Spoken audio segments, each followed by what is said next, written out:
Howdy folks, Jambareeqi here. To 500 subscribers! To celebrate reaching 500, I'd like to talk about my top 10 voice acting performances by film directors. Obscure, I know, but fuck it, I'm a strange man. Now, all my choices are from films by Blue Sky, DreamWorks, Pixar and Disney. Why? Because it's my bloody countdown! Not your countdown, not your grandma's countdown, and certainly not your goldfish's countdown. Can't imagine a world where goldfishes made countdowns. It would be a cruel and dark place. Let's begin.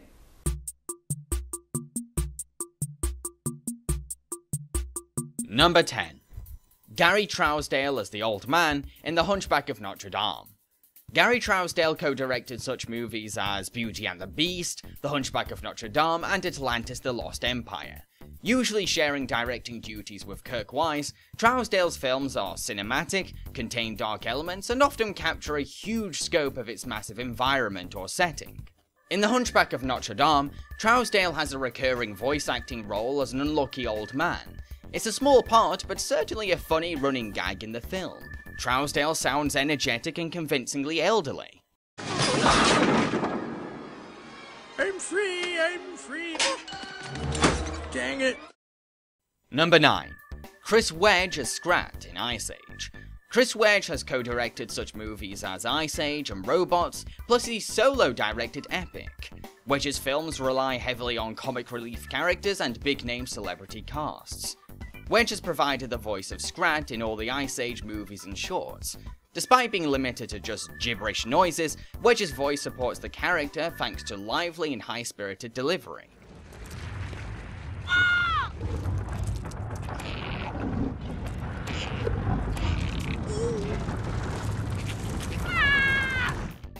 Number 8. Rich Moore as Sour Bill in Wreck-It Ralph. Rich Moore served as a director for The Simpsons and Futurama, but he also directed Disney's Wreck-It Ralph. Moore has a cameo in Wreck-It Ralph as a talking candy called Sour Bill. Moore's voiceover is dry and bitter, which perfectly suits the character. Talk. No, I'll lick you. you wouldn't. Oh, yeah? Number 7. Joe Ranft as Wheezy in Toy Story 2. The late Joe Ranft was a legend of story art, and before he sadly passed away, he co-directed Pixar's Cars. Ranft has voiced many different animated characters, but his best performance, in my opinion, has to be Wheezy in Toy Story 2. Ranft adds an essence of vulnerability and tragedy to the role, through his sensitive and timid delivery. What's the point in prolonging the inevitable? We're all just one stitch away from here to there. Number 6. Andrew Stanton as Crush in Finding Nemo. Andrew Stanton has served as a writer at Pixar, but he's also been a director for such movies as A Bug's Life, Finding Nemo, WALL-E, and John Carter. In Finding Nemo, Stanton voiced Crush the Turtle. He provided a humble and cool surfer dude voice, sounding charming enough to support the likability of his character. Oh, intro. Jellyman, Offspring. Offspring, Jellyman. Jellies? Sweet. Number 5. Stephen J. Anderson as Bowler Hat Guy in Meet the Robinsons. Stephen J. Anderson is a storyboard artist and animator. He served as a director for such movies as the Winnie the Pooh reboot and Disney's Meet the Robinsons. Anderson has provided small part voices for Bolt and Frozen, but I think his best performance was for the Bowler Hat Guy in Meet the Robinsons. Anderson's voice for the Bowler Hat Guy is funny, goofy, and entertaining, but also has an essence of something tragic and broken. Everyone will tell you to let it go and move on, but don't. Instead, let it fester and boil inside of you. Take these feelings and lock them away. Let them fuel your actions. Let hate be your ally, and you will be capable of wonderfully horrid things. Number 4. Bob Peterson as Doug in Up. Bob Peterson is a storyboard artist and writer for Pixar, but he also served as a co-director for Up. Peterson has voiced many different Pixar characters, but his most notable role has to be Doug for Up. Peterson's voice for Doug is sweet, friendly, and charismatic. It really helps us to sympathize with his character. Doug! I was hiding under your porch because I love you. Can I stay?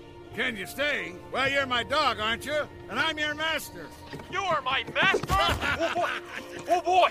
Good boy, Doug. Yeah, good. Number 3. Brad Bird as Edna E. Mode in The Incredibles. Brad Bird has directed a few episodes of The Simpsons, as well as The Iron Giant, The Incredibles, Ratatouille, and Mission Impossible 4. His animated movies are heartfelt films full of strong humor and sincere emotion. Bird voiced the quirky superhero costume designer Edna E. Mode in The Incredibles. His voice for Edna is hilarious, energetic, and wonderfully eccentric. I see.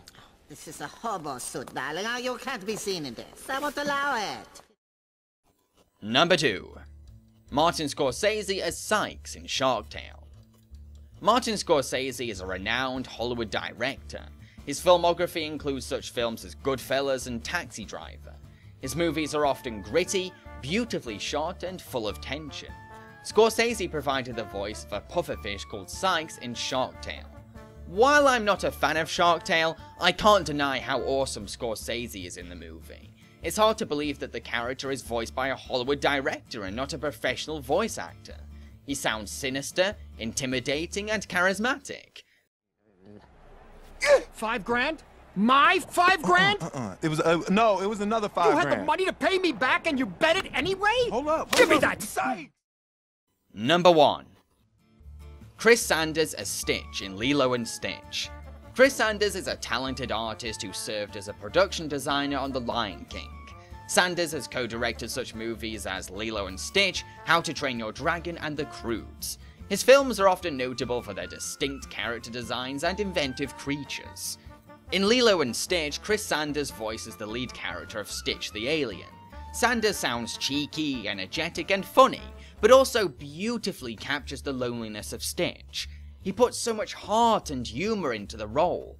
This really helps to make Stitch come off as fun, as well as sympathetic. I love how an artist and film director has made a career out of voicing a popular Disney character. That's pretty cool. This is my family. I found it all on my own. It's little and broken, but still good. Yeah, still good. So, those are my top 10 favourite voice acting performances by film directors. Do you have any favourites? Let me know in the comments section. I know Google Plus makes it very difficult, but screw it. Try anyway. Cheerio, folks.